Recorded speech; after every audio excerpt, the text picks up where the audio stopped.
welcome to the RC Exploits garage. As you can see, a little bit of work's been done this weekend.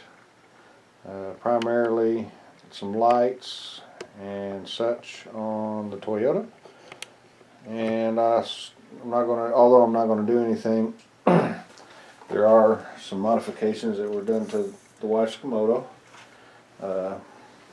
Did the remote control lights on it so she can turn the headlights and the overhead lights on and off via, where's it at, via remote control. Sorry it's so dark, I'm trying to get a feel for the way this thing should work. Sorry about the jaunty camera. But I installed a Hobby King Dr. Thrust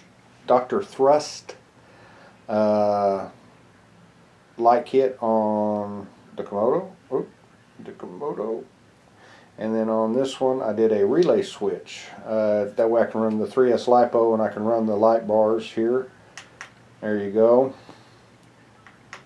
So I can turn those on and off.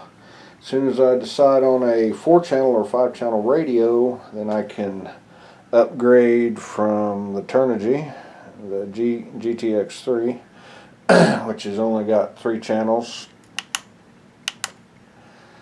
But turn signals still work.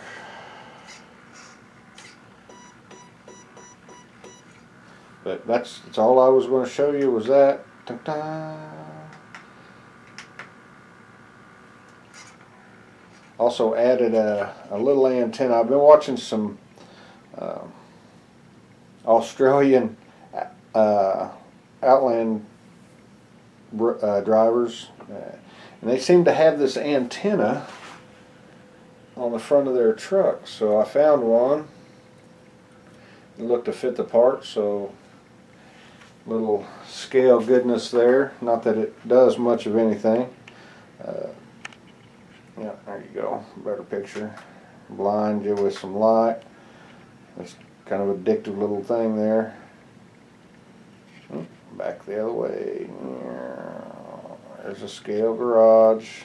A little bit of rearranging. Got the Outlander camper right there. Still working on the hitch.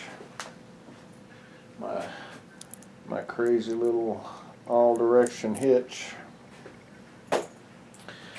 But don't mind that. And then over here's where all the magic happens. Got this new cabinet that was able from Harbor Freight. Just an empty cabinet, so I could do some things. But